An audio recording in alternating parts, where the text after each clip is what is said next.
আমাদের যে সম্পর্কের গভীরতা এবং ব্যাপ্তি সেটা অনেক বেশি।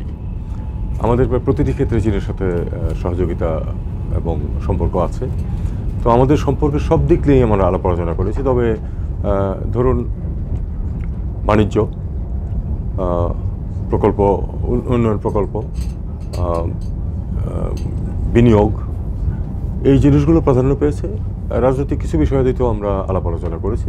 বাংলাদেশের সাথে চীনের সম্পর্ক কোনো বিশেষ সরকার বা রাজনৈতিক দলের উপর নির্ভর করে না। 1975 সনে যখন আমাদের সম্পর্ক প্রতিষ্ঠিত হয়, তার থেকে এখন 50 বছর পার হয়েছে। আমরা এবার 50তম বার্ষিকী পালন করছি।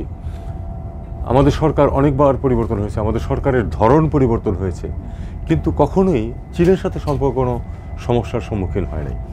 যে কোনো পরিস্থিতিতেই প্রতিটি সরকার, প্রতিটি ধরনের সরকার কিন্তু চীনের সাথে সুসম্পর্ক বজায় রেখে চলেছে এবং তারই ধারাবাহিকতায় বর্তমান যে অন্তর্বর্তীকালীন সরকার আছে, এই সরকারও কিন্তু চীনের সাথে সম্পর্ককে অত্যন্ত গুরুত্ব দেয়। আমরা জানি যে রাজনৈতিক সম্পর্ক অন্যান্য সম্পর্কের ভিত্তি তৈরি করে। রাজনৈতিক সম্পর্ক যখন ভালো থাকে তখন অর্থনৈতিক সম্পর্ক এগিয়ে আসে। আমার মনে হয় চীনের ক্ষেত্রে ঠিক সেই জিনিসটা হয়েছে। চীনের ক্ষেত্রে আমাদের রাজনৈতিক সম্পর্কে কখনো কোনো বিঘ্ন সৃষ্টি হয় নাই, যে কারণে অর্থনৈতিক ক্ষেত্রে ব্যবসায়ীরা বলুন, আপনাদেরও তো লিবারালাইজেশন করতে সময় লেগেছে। 75-এ কিন্তু আপনারা লিবারালাইজ ছিলেন না। রাজনৈতিক সম্পর্ক যখন খুব স্মুথ থাকে তখন কিন্তু অন্যান্য সম্পর্ক এগিয়ে আসে অনেক সহজে, কারণ তারা কোনো বাধার সম্মুখীন হয় না। আমার মনে হয় চীন বাংলাদেশ সম্পর্কের যে অগ্রগতি এটা খুব গুরুত্বপূর্ণ দিক ছিল। যেহেতু সবাই জানতো যে রাজনৈতিক সম্পর্ক কোনো বড় তরঙ্গ সৃষ্টি হবে না। আমাদের আমদানি রপ্তানি অনেক বেড়েছে। ইতিমধ্যে চীনের অর্থনীতি যেটা একেবারে ফোর্থ গিয়ারে চলে যাওয়ার সেটা করেছে এবং তাদের অগ্রগতির সাথে সাথে আমাদেরও ব্যবসা বাণিজ্যও বেড়েছে। রাজনৈতিক সম্পর্ক স্মুথ, অর্থনৈতিক সম্পর্কে যথেষ্ট অগ্রগতি হয়েছে বিভিন্ন ইস্যুতে এবং এই অগ্রযাত্রা অব্যাহত থাকবে আগামী দিনগুলিতেও। আপনারা জানেন যে আমাদের একটা অন্যতম সমস্যা এখন রোহিঙ্গা সমস্যা।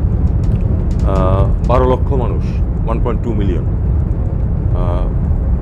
মিয়ানমার থেকে বিতাড়িত হয়ে খুবই তাদের উপর অবিচার হয়েছে অবস্থায় তারা কিন্তু বাংলাদেশে এসেছে।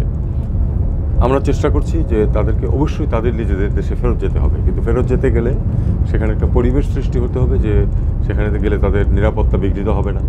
যেহেতু মিয়ানমারের সাথে চীনের সম্পর্ক খুবই ঘনিষ্ঠ, আমাদেরও সম্পর্ক আছে, কাজেই আমরা চীনের সহায়তা চেয়েছি। তারা কিন্তু রাজি হয়েছেন যে তারা তাদের পক্ষে যতটুকু সম্ভব তারা এটা করার জন্য চেষ্টা করবে।